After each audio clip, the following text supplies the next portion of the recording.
जय श्री जगन्नाथ भाई माने। जय श्री जगन्नाथ। सर्वप्रथम गुरुदेव गणपति एवं जगदम्बाଙ୍କୁ प्रणाम करी ଆଜି ଆରମ୍ଭ କରିବା ଗ୍ରହ କ୍ରମରେ ରାହୁ ମହାଗ୍ରହ ରାହୁ ମହାରାଜ ତାଙ୍କ ବିଷୟରେ ଆଜି ଆମେ ଗୋଟେ ସିମ୍ପଲ ଡିସ୍କସନ ନୁହେଁ, ଗୋଟେ ଓଭରଭ୍ୟୁ ବାସ୍। ଏଟା ମୋର ପର୍ସନାଲ ଓପିନିଅନ ଏବଂ ଶାସ୍ତ୍ରର କଥା ବି ମୁଁ କିଛି କହିବି। ସର୍ବପ୍ରଥମେ ଗ୍ରହ ହିସାବରେ ଯେତେବେଳେ କୌଣସି ଲୋକ ରାହୁ ମହାରାଜଙ୍କ ବିଷୟରେ, ଦଶା ବିଷୟରେ ଏବଂ ଅନ୍ତର୍ଦଶା ପ୍ରତ୍ୟନ୍ତର୍ଦଶା ଯେତେବେଳେ ରାହୁ ମହାରାଜଙ୍କର ଚାଲେ, ଲୋକମାନେ ଡରିଯାଆନ୍ତି। କାରଣ ସେମାନେ ଜାଣିଛନ୍ତି ଆକ୍ଚୁଆଲି ତାଙ୍କର ପାୱାର କଣ।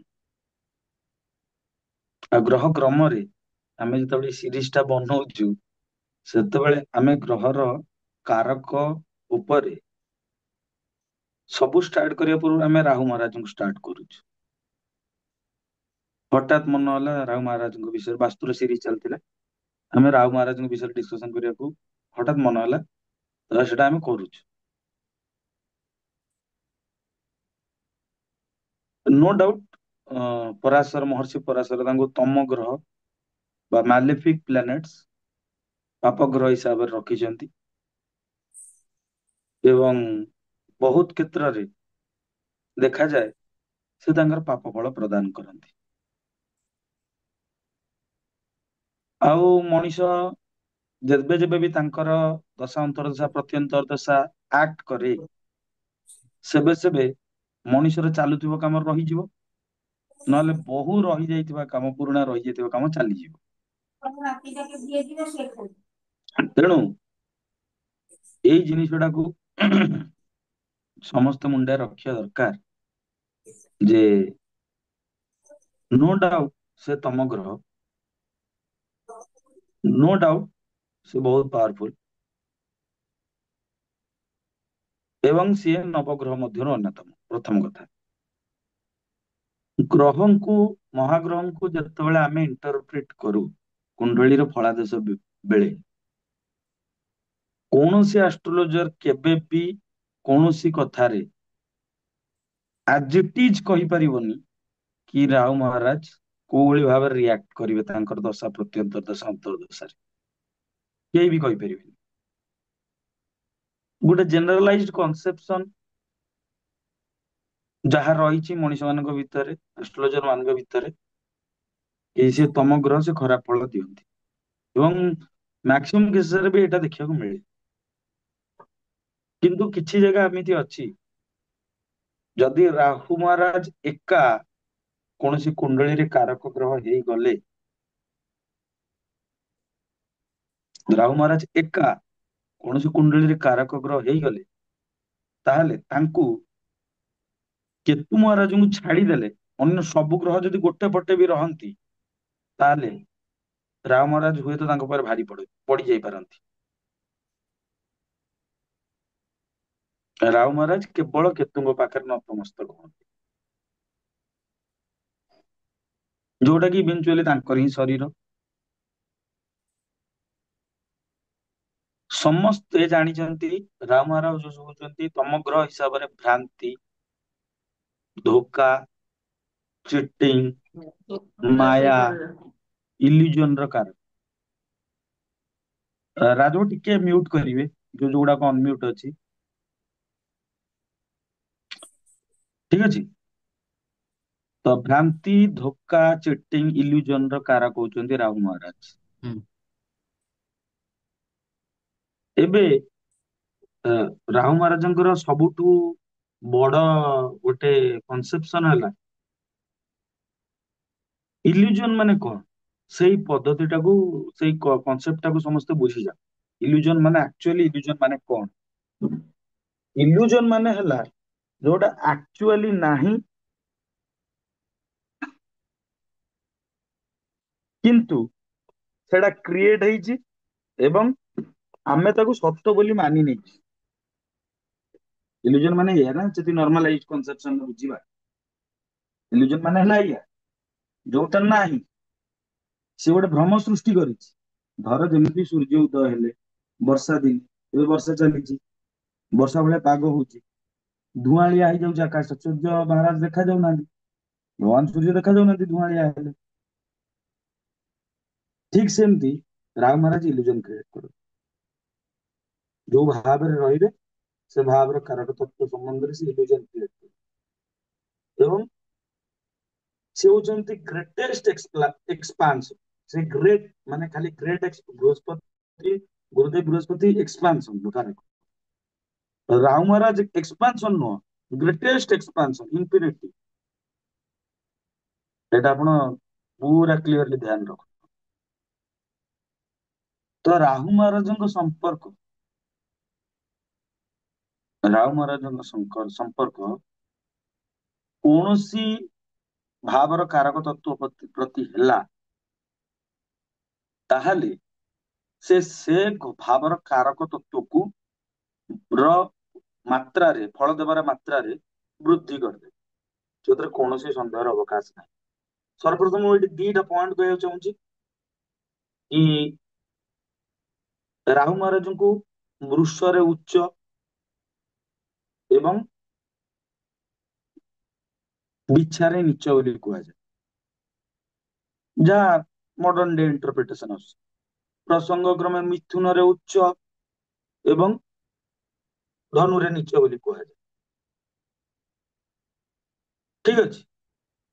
ଏବଂ ବାୟୁ ତତ୍ଵ କାରକ ର ଯୋଉ ରାଶି ଗୁଡାକ ଅଛି, ଯେମିତି ଆମର ଅଗ୍ନି ପୃଥିବୀ ବାୟୁ ଜଳ, ଅଗ୍ନି ପୃଥିବୀ ବାୟୁ ଜଳ, ଅଗ୍ନି ପୃଥିବୀ ବାୟୁ ଜଳ, ବାୟୁ ତତ୍ଵ କାରକର ଯୋଉ ରାଶି ଗୁଡାକ ଅଛି, ସେ ବାୟୁ ତତ୍ଵ କାରକରେ ରାହୁ ମହାରାଜଙ୍କ ଏଫେକ୍ଟ ବହୁତ ହି ଦେଖିବାକୁ ମିଳେ। କାରଣ ରାହୁ ହଉଛନ୍ତି ଧୂଆଁ, ମୁଁ କହିଲି ଏବେ କିଛି ସମୟ ପୂର୍ବରୁ ସେ ହଉଛନ୍ତି ଇଲ୍ୟୁଜନ, ଧୂଆଁ।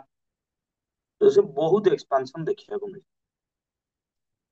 ଏବେ ଯଦି କୌଣସି ଲୋକ କୁ ଧର ମାଛ କୁ ଯଦି ତମେ ଜମିନ ଉପରକୁ ନେଇ ଆସିବ ବା ମାଟି ଉପରକୁ ନେଇ ଆସିବ, ମାଛ କଣ କରିବ? ଫଡଫଡେଇବ, ଯାଇପାରିବନି। କିନ୍ତୁ ସେଇ ମାଛକୁ ନେଇ ଯଦି ପାଣିରେ ଛାଡିଦବ, ସେ ମାଛ କୋଉ ରେଟ ରେ ସ୍ପିଡ ରେ ପହଁରିବ? ମଣିଷ ସେଠି ପହଁରି ପାରିବ? ପଏଣ୍ଟ ସେଇଆ। ତ ସିଏ ବାୟୁ କାରକ ରାଶି ଯୋଉଗୁଡାକ ରହିଲା, ସେଠି ସେ ବହୁତ ହିଁ ପାୱାରଫୁଲ।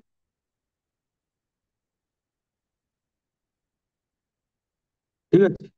ସେଥିପାଇଁ ଯେତେବେଳେ ମଙ୍ଗଳ ଦେବ ଆଉ ରାହୁ ମହାରାଜଙ୍କର କମ୍ବିନେସନ ହୁଏ, ମଙ୍ଗଳ ହଉଛନ୍ତି ଫାୟାର ର ପ୍ରତୀକ, ଆଉ ରାହୁ ମହାରାଜ ହଉଛନ୍ତି ଗ୍ରେଟେଷ୍ଟ ଏକ୍ସପାନ୍ସନ। ସେଥିପାଇଁ ସେଟାକୁ ଅଙ୍ଗାରକ ଯୋଗ ବୋଲି କହିଦିଅନ୍ତି। କାରଣ ଅଗ୍ନିଟା ଯେତେବେଳେ ସ୍ପ୍ରେଡ ହେଇଯିବ, ଅଙ୍ଗାର କରିକି ସବୁ ଜିନିଷକୁ ଧୋଇଦବ। କହିବାର ତାତ୍ପର୍ଯ୍ୟ ହେଲା, ମୁଁ ଆର ଦିଟା ଇଣ୍ଟରପ୍ରିଟେସନ କହିବି, ଭଲ ବି ଖରାପ ବି। ଏବେ ଆପଣ ମାନେ କେମିତି ତାକୁ ଇଣ୍ଟରପ୍ରିଟ କରିବେ, ସେଟା ଆପଣମାନଙ୍କ ଉପରେ। ଏଇଟା ମୋ ନିଜସ୍ୱ ଇଣ୍ଟରପ୍ରିଟେସନ, ଏଇଟା କୋଉ ବହିରେ ଆପଣ ପାଇବେନି। ମୁଁ ଦେଖିଛି ଯୋଉ ଭାବରେ ରାହୁ ମହାରାଜ ରହିଲେ 12ଟା ଭାବରୁ, ସେ ଭାବର କାରକ ତତ୍ଵ ଆପଣଙ୍କର ଟିକେ ସାଇଡ ହଟିକି ଚାଲିବ, ନର୍ମାଲ ୱେରେ ଚାଲିବ ନାହିଁ। ଯେମିତି କହନ୍ତି ଅନଅର୍ଥୋଡକ୍ସ ପ୍ରୋସିଜିଅର, ଟିକେ ହଟକେ ଯିବ, କେବେ ବି ସେଇଟା ସିଧା ବାହାରିବନି। ଯଦି କାହାର ଲଗ୍ନରେ ରାହୁ ଅଛି, ଭାଇ ତାର ଚିନ୍ତା କଦାପି ସିଧା ହେଇପାରିବ ନାହିଁ, ତାକୁ ଫେମ ଦରକାର ହିଁ ଦରକାର। କାର ଯୋଉ ଦ୍ଵିତୀୟ ଭାବରେ ଅଛି, ତା ବାଣୀ ସିଧା କେବେ ବାହାରିବନି, ସେ ସିଧା କଥାଟି କହୁଥିବ, ସେ ବୁଲେଇକି କହୁଥିବ।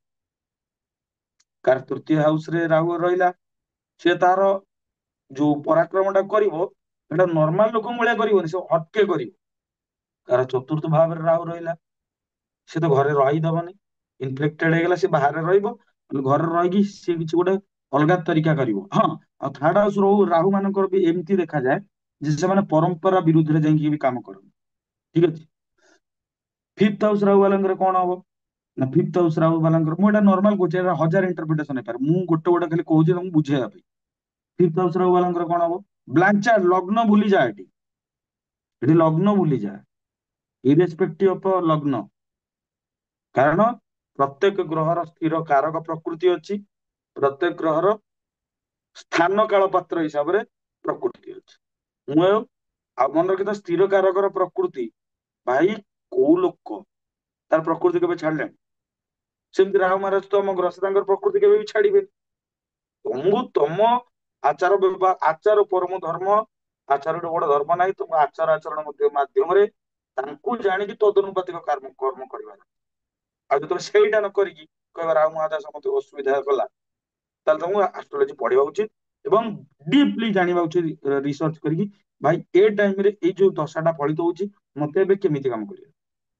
ମୁଁ କହୁନି ମୁଁ ଜ୍ଞାନୀ ହେଇଗଲି, କିନ୍ତୁ ଏଇଟା ସମସ୍ତେ ଯଦି ଟିକେ ଟିକେ କଲେ ସେମାନେ ତାର ଏଫେକ୍ଟ ପାଇବେ। ଆମେ ଫୋର୍ଥ ହାଉସ ପର୍ଯ୍ୟନ୍ତ ପଳେଇଥିଲା, ଆମେ ଫିଫ୍ଥ ହାଉସରେ ଯଦି ରାହୁ ରହିଲା ତାହେଲେ ସିଏ କଣ କରିବ ନା ତା ପୁଅ ପ୍ରତି ଭଲ ପାଇବାଟା ବଢେଇ ଦବ। ପୁଅ ଝିଅ ସନ୍ତାନ ସନ୍ତତିଙ୍କ କାରକ ନା ସେ, ଆଉ ନହେଲେ ଭାଇ କହିବ ମୋ ବୁଦ୍ଧି ସବୁଠୁ ଶ୍ରେଷ୍ଠ। ସିକ୍ସ ହାଉସରେ ରାହୁ ହେଲେ ସେଠି ଗୋଟେ ଶତ୍ରୁ ହନ୍ତା ଯୋଗ ସୃଷ୍ଟି କରନ୍ତି, ଠିକ ଅଛି ନା। ଯଦି ସେ ସିକ୍ସ ହାଉସ ରାହୁ ବାଲାଙ୍କ ସାଙ୍ଗରେ କିଏ ଦୁଶ୍ମନୀ ମୋଡ ନେଲା ତାହେଲେ ତା ଅବସ୍ଥା ଶୋଚନୀୟ ହେଇଯିବ ଅଟୋମେଟିକଲି। ତାପରେ ଆସିଲା seventh house Rahu. Seventh house Rahu ମାନେ ମୁଁ ବାହା ହେବା ପାଇଁ କିଛି ବି କରିପାରିବି, କୌଣସି ହଦକୁ ଯାଇପାରିବି, ଠିକ ଅଛି। Eighth house Rahu, eighth house Rahu ମାନେ କଣ, ତାର ସେଇଟା ଆକ୍ଚୁଆଲି ସେଇଟା ଆୟୁଷ୍ୟର ଭାବ, ଆୟୁଷ୍ୟର ବୃଦ୍ଧି କରିବା କଥା, ହେଲେ ତମର କର୍ମ ଉପରେ ଡିପେଣ୍ଡ କରେ। ଆଉ ସେଇଟା ଗୁପ୍ତ ଜିନିଷର ଭାବ। ହଁ, ଏଇ ଏଇଟ୍ଥ ହାଉସ ର ଜିନିଷ କଥାକୁ ଆସିଲା ବେଳକୁ ମୁଁ ଗୋଟେ ସିମ୍ପଲ କଥା କହିବାକୁ ଚାହେଁ। ରାହୁ ଯୋଉ ଭାବରେ ରହିବେ ସେ ଭାବର କାରକ ତତ୍ଵକୁ ତୁମେ ଲୁଚେଇ ପାରିବ, କେବେ ବି ଲୁଚେଇ ପାରିବ ନାହିଁ। ସେ ଯେମିତି ହେଲେ ରିଫ୍ଲେକ୍ଟେଡ ହେଇଯିବ ତମ ପର୍ସନାଲିଟିରେ, ତମ କାର୍ଯ୍ୟକ୍ରମ। ତ eighth house Rahu, eighth house କଣ ହେଲା, ଆୟୁଷ୍ୟ, ଗୁପ୍ତ ବିଦ୍ୟା, ଗୁପ୍ତ ଶକ୍ତି, ତନ୍ତ୍ର, ଓକଲ୍ଟ।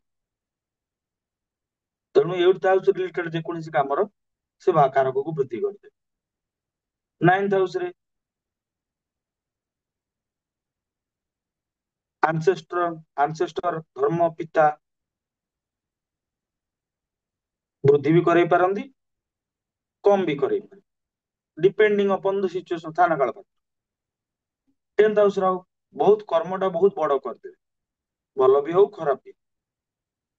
ଇଲେଭେନ୍ଥ ହାଉସ ରାହୁ ନିଜ ଇଚ୍ଛା ପରିପୂର୍ଣ୍ଣ କରିବା ପାଇଁ ତାକୁ କିଛି ଦେଖାଯିବନି ଭାଇ, ସେ ଯାହା ଇଚ୍ଛା ହେଲା ତାହା କରିଦବ, ତା କୋଉ ବି ହଦ ତକ ସେ ଯାଇପାରିବ ତା ଇଚ୍ଛାକୁ ପୂରଣ କରିବା। ଟୁଏଲ୍ଥ ହାଉସ ରାହୁ କଣ କରିବ ନା ଚ୍ୟାରିଟିକୁ ବହୁତ ବଢେଇ ଦବ। ଆଇଦର ମଣିଷ ଭଲ କାମରେ ପଇସା ଖର୍ଚ୍ଚ କରିବ, ନହେଲେ ଅଭଦ୍ର କାମରେ ପଇସା ଖର୍ଚ୍ଚ କରି ବିନର୍ଭ କରିବ। ଦିଟା ତ ସିଚୁଏସନ, ଭଲ ହବ ନା ଖରାପ ହବ। କିନ୍ତୁ ରାହୁ ମହାରାଜ ନା ଭଲ ବି ଦେବେ ଏକ୍ସଟ୍ରିମ, ଖରାପ ବି ଦେବେ ଏକ୍ସଟ୍ରିମ, ଏଇଟା କ୍ଲିୟର ହେଇଯିବ, ସେଥିରେ କୌଣସି ସନ୍ଦେହ ଅବକାଶ। ଆଉ ଯୋଉ କାରକ ତତ୍ଵରେ ରାହୁ ମହାରାଜ ଯୋଉ ଭାବରେ ତମର ବାଚରେ ରହିଗଲେ ରାହୁ ମହାରାଜ, ସେ ଭାବର କାରକ ତତ୍ଵକୁ ତମେ ଲୁଚେଇ ପାରିବ ନାହିଁ, ଆଉ ସେଇ ଭାବର କାରକ ତତ୍ଵର ବନ୍ଧନରେ ତମେ ପଡିଯିବ। ପ୍ରଥମ ହାଉସ ରାହୁ ବାଲାଙ୍କୁ ଯଦି ତମେ ତାଙ୍କ ମୁହୂର୍ତ୍ତକୁ ଛେଡିଦେଲ, ସିଏ ତାଙ୍କ ରୋଲ ଦେଖେଇଦେବେ। ମତେ କେମିତି କହିଦେଲା, ମତେ ଏଇଟା କେମିତି କହିଦେଲା, ଏଇଟା କେମିତି ହେଇଗଲା, ମୁଁ ତ ସେକେଣ୍ଡ ହାଉସ ରାହୁ ବାଲାକୁ ତାର ଭାଇ ପଇସା ଦରକାର, ସେ ପଇସା ପାଇଁ କିଛି ବି କରିବ। ତା ବାଣୀ, ତା କୁଟୁମ୍ବ କିଛି ବି କହିଲା ବାଡିବାକୁ ପଳେଇ ଆସିବ, ଠିକ ଅଛି। ଥାର୍ଡ ହାଉସ ରାହୁ ପରାକ୍ରମ କରିବ, ମାନେ ସିଏ ପ୍ଲାନିଂ କରିବ ନା, ଥାର୍ଡ ହାଉସ ରାହୁ କିନ୍ତୁ ହଠାତ୍ ଜାଣିପାରିବେ। ଫୋର୍ଥ ହାଉସ ରାହୁ ତାର ଗାଡି ମଟର ପରିବହନ ସବୁ ଦେଇ ଚାଲିବ, ଏମିତି ସବୁ ସବୁ କାରକ ତତ୍ଵ ଦେଇ ଚାଲିବ। ମୋର କହିବାର ମୁଖ୍ୟ କଥାଟା ହେଲା ଏଇଆ କି ବାପା ସବୁ ଦବ, ରାହୁ ମହାଦଶ ଯୋଗୁ ପୀଡା ଟା କାହିଁକି ହୁଏ? ଯଦି ସବୁ ଏତେ ବଢିଗଲା ତାହେଲେ ରାହୁ ମହାଦଶ ଯୋଗୁ ପୀଡା ଟା କାହିଁକି ହବ? ଆରେ ବୃଦ୍ଧି ହେଲେ କାହାକୁ ପୀଡା ହବ? କାହାର ଯଦି ଧନ ବଢିଗଲା ପୀଡା ହବ, କାହାର ଯଦି ମାନ ବଢିଗଲା ପୀଡା ହବ, ଏଇଟା ଭଲ ଜିନିଷ ନା। ଆଉ କାହାର ଯଦି କୌଣସି ଜିନିଷରେ ବଢି ଯାଉଛି କଣ ଭଲ, ଇଏ ଖରାପ ହବ? କିନ୍ତୁ ସମସ୍ତେ ଭୁଲି ଯାଆନ୍ତି ରାହୁ ମହାରାଜଙ୍କ ଠିକ ସାମ୍ନାରେ କେତୁ ମହାରାଜ ବସିଥାନ୍ତି। ରାହୁ ମହାରାଜ ହଉଛନ୍ତି ବନ୍ଧନ, କେତୁ ମହାରାଜ ହଉଛନ୍ତି ମୁକ୍ତି। ରାହୁ ମହାରାଜଙ୍କୁ ଆଉ କୌଣସି ବି ପ୍ଲାନେଟ ମାନେ ନତମସ୍ତକ କରିପାରିବନି।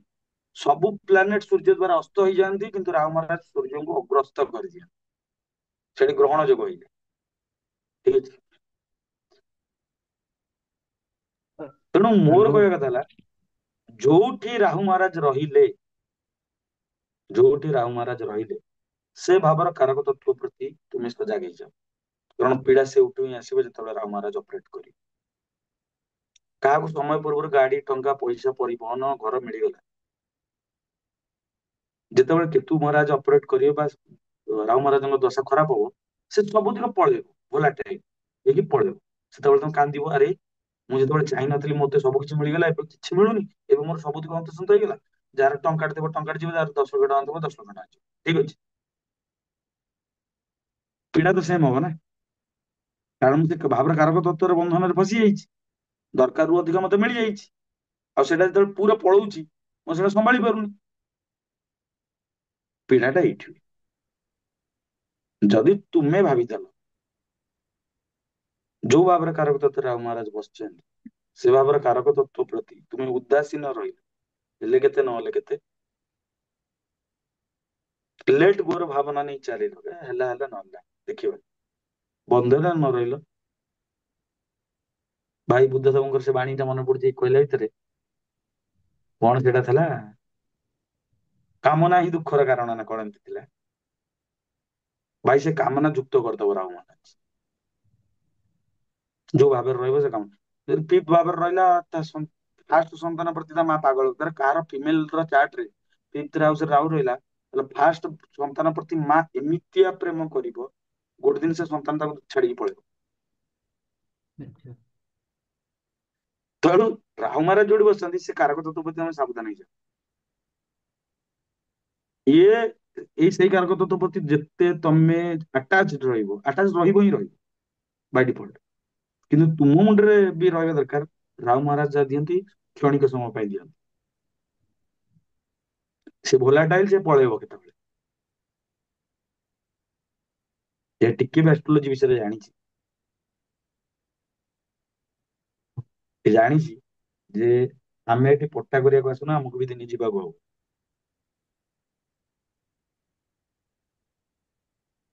ତେଣୁ ଏଇଠି ହେଲା ମୋର ଗୋଟେ ଛୋଟ ଇଣ୍ଟରପ୍ରିଟେସନ ରାହୁ ମହାରାଜଙ୍କ ବିଷୟରେ, ଗ୍ରହର କ୍ରମରେ ଏ ରାହୁ ମହାରାଜଙ୍କ କଥା।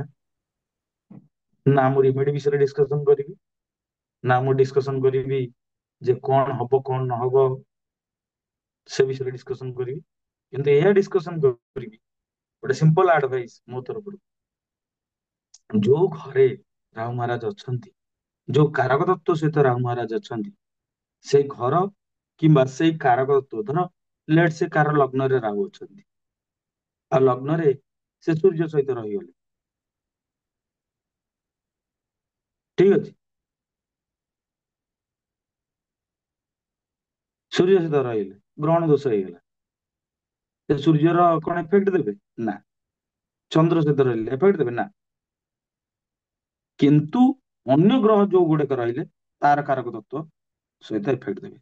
ଯଦି ରାହୁ ମହାଦଶାରେ, ଗୋବିନ୍ଦ ଦେବ ବଢିଆ କଥାଟା ଲେଖିଲା, ରାହୁ ମହାଦଶା ଆମକୁ କଣ ଶିଖାଏ, କି ଯେତେବେଳେ କୌଣସି ଜିନିଷ, ରାହୁ ମହାରାଜ କହନ୍ତି, ଭାଇ ଦେଖ ପରବ୍ରହ୍ମ ପରମ ପିତା ଯଦି ସବୁ ସୃଷ୍ଟି କରିଛନ୍ତି, ତାହେଲେ ପ୍ରତ୍ୟେକ ଜିନିଷର କିଛି ୟୁଜେସ୍ ଅଛି ବୋଲି ସୃଷ୍ଟି କରାଯାଇଛି, ବିନା କାରଣରେ ସେ ଆଦି କାରଣ ନାରାୟଣ କିଛି ବି ସୃଷ୍ଟି କରିବ। ତମକୁ କୁଣ୍ଡଳୀ ହିସାବରେ କିଛିଟା ଭଲ ଗ୍ରହ ମିଳିବେ, ଆଉ ଯେତିକି ତମର ଏଗେନଷ୍ଟ ଗ୍ରହ ମିଳିବେ, ତୁମର ସେଇ ଗ୍ରହ ପ୍ରତି ତମର ଜୀବନରେ ଚ୍ୟାଲେଞ୍ଜେସ୍ ଅଛି, ଠିକ ଅଛି। ସେ ଚ୍ୟାଲେଞ୍ଜ କୁ ତୁମେ କୋଉ ହିସାବରେ କର୍ମ କରି କାଟୁଛ ସେଟା ତୁମ ଉପରେ, ନହେଲେ ତୁମର ମୁକ୍ତି ହବନି, କାରଣ ଜ୍ୟୋତିଷର, ଆଷ୍ଟ୍ରୋଲୋଜିର ମେନ୍ ଏମ୍ ହେଲା ମୁକ୍ତି, ମୋକ୍ଷ ପ୍ରାପ୍ତି।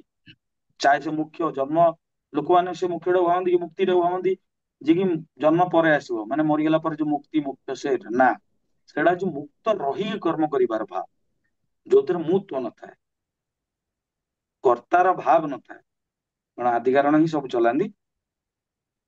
ତେଣୁ ରାହୁ ମହାରାଜ ଯୋଉ ଘରେ ବସିଲେ, ସେ ଗ୍ରହ, ପଏଣ୍ଟ ନମ୍ବର ୱାନ, ସେ ଘର ପ୍ରତି ମୋହିତ ହବନି। ତମକୁ ସେ ଘର ପ୍ରତି ତମେ ନ ଚାହିଁଲେ ବି ଦରକାର ଅଧିକା ମିଳିବ। ଯଦି ଫାଷ୍ଟ ହାଉସ ରେ ଅଛି, ତମକୁ ଫେମ ମିଳିବ, ଚାहे ନେଗେଟିଭ ସେନ୍ସ ରେ ହଉ ପଜିଟିଭ ସେନ୍ସ ରେ ହଉ ମିଳିବ, ଧନ ମିଳିବ, ପଜିଟିଭ ରେ ହଉ ନେଗେଟିଭ ରେ ହଉ ମିଳିବ, ପରାକ୍ରମ ପଜିଟିଭ ରେ ହଉ ନେଗେଟିଭ ରେ ହଉ, ସବୁର ଦୁଇ ପାଖିଆ ଅଛି, କିଛି ଗୋଟେ ସଟନଲି କୁହାଯାଇ ପାରିବ। ତେଣୁ ସେ ଘରର ଚ୍ୟାଲେଞ୍ଜ ସହିତ ଡିଲ୍ କରିବାକୁ ହେଲେ ତୁମକୁ ଏ କୃଷ୍ଣଙ୍କର ସେ କଥାଟାକୁ ମନେ ରଖିବାକୁ ପଡିବ, ଭାଇ ମାୟା ଦୈବୀ ହେସ ଗୁଣମୟୀ ମମ ମାୟା ଦୁରତ୍ୟୟ, ଯୋ ମାଂ ପ୍ରପଦ୍ୟନ୍ତେ ମାୟା ମେ ତାଂ ତରନ୍ତି ଦେ। ଭାଇ ସେ ଦେବତାର ଯୋଉ ମାୟା, ସେ ଦୂରତ୍ୟା ମାନେ ଇଟ ଇଜ ହାର୍ଡ ଟୁ ଓଭରକମ୍। ତାକୁ ଓଭରକମ୍ କରିବା ଏତେ ଇଜି ବ୍ୟାପାର। ଆଉ ମମ ମାୟା ଦୂରତ୍ୟା। ଆଉ କଳି ଯୁଗରେ ରାମ ମହାରାଜଙ୍କ ବିଷୟରେ ମୁଁ ଏକ୍ସଟ୍ରା ଟା କଣ କହିବି? ହଁ ଡିସ୍କସନ ବି ରାମ ମହାରାଜଙ୍କର କାରକ ତତ୍ଵକୁ ନେଇକି ଏଇଠି ଅନଲାଇନରେ କରୁଛି। ଡିଭାଇସ ବି ଆମର ୟୁଜ ହଉଛି ରାମ ମହାରାଜଙ୍କ। ଆଉ କଳି ଯୁଗର ରାଜା ବୋଲି ବି ତାଙ୍କୁ କୁହାଯାଏ। ତେଣୁ ଯୋଉ ଘରେ ରାମ ମହାରାଜ ରହିଲେ, ସେ ଘରର କାରକ ତତ୍ଵ ତମଠୁ ଦିନେ ନିଶ୍ଚିତ ଯିବ। ଏଇଟା ମୁଣ୍ଡରେ ପୁରେଇକି କାମ କର। ପେନ୍ କମ ହବ। ନିଶ୍ଚିତ ଭାବରେ ପେନ୍ ହବ। ଆମେ ମଣିଷ, ଆମେ ସନ୍ନ୍ୟାସି ନୁହଁ। କିନ୍ତୁ ଯଦି ଆଗରୁ ଭାବି ଦେଇଥିବ ରାମ ମହାରାଜ ଯୋଉ ଘରେ ଅଛନ୍ତି ସେଟା ମତେ ଦରକାରରୁ ଅଧିକା ମିଳୁଛି, ଆଉ ମୁଁ ଏଗୁଡା ସବୁ ମୋର କର୍ମ ଦ୍ଵାରା ହଉଛି, nothing is controlled by human beings. ଭାଇ ପରବ୍ରହ୍ମ ପରମାତ୍ମା ଚଲଉଛି, ସେ ହିଁ ଚଲେଇବ। ତ ଏଇଟା ଥିଲା ମୋର ଗୋଟେ ବେସିକ ଡେସ୍କ୍ରିପସନ ଗୋଟେ ଗ୍ରହର କାରକ ତତ୍ଵ, ସ୍ଥିର କାରକ ତତ୍ଵ, ସ୍ଥାନ କାଳ ପାତ୍ରକୁ ନେଇକି। ତ ଆଜିର ସେସନ ପାଇଁ ଏତିକି। ପୁଣି କେବେ ଅନ୍ୟ ଗ୍ରହ ପାଇଁ କରିବା। ସମସ୍ତଙ୍କୁ ଜୟ ଶ୍ରୀ ଜଗନ୍ନାଥ।